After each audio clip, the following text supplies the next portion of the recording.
Former U.S. President Donald Trump has come out openly and admitted that he wanted to take over Venezuela's oil. When I left, Venezuela was ready to collapse. We would have taken it over. We would have gotten all that oil. It would have been right next door. The U.S. government initiated a coup attempt against Venezuela in 2019. The Donald Trump administration appointed a little-known right-wing opposition politician named Juan Guaido as the supposed interim president of Venezuela, despite the fact that he had never participated in a presidential election. And now Donald Trump, as he campaigns for president once again, is publicly acknowledging that one of the main reasons for Washington's coup attempt against Venezuela is to take its oil.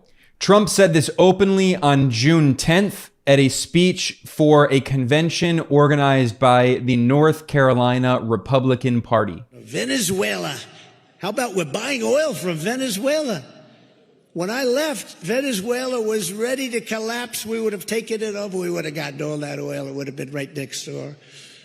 But now we're buying oil from Venezuela, so we're making a dictator very rich. Can you believe this? Nobody can believe it. Now, this might not be too much of a surprise if you know that Venezuela has the world's largest known oil reserves. Now, this is not even the first time that Trump has made these kinds of comments. Back when he was president, he did an interview on Fox News in which Trump boasted that the U.S. was stealing Syria's oil, and he boasted that Trump left hundreds of U.S. soldiers in Syria, in its oil-rich territory, in order to militarily occupy the country illegally and steal its oil. And then they say he left troops in Syria. You know what I did? I left troops to take the oil. I took the oil. The only troops I have are taking the oil. They're protecting the oil.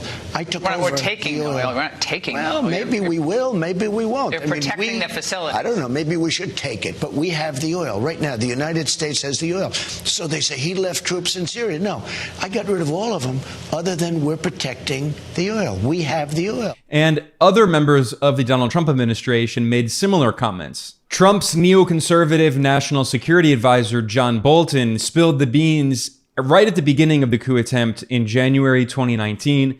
In an interview on Fox News, John Bolton said that the U.S. wanted to control Venezuela's oil and that U.S. corporations were in discussions with the government. We're looking at the oil assets. That's the single most important income stream to the government of Venezuela. We're looking at what to do to that. We want everybody to know we're looking at all this very seriously. We don't want any American businesses or investors caught by surprise. They can see what President Trump did yesterday. We're following through on it.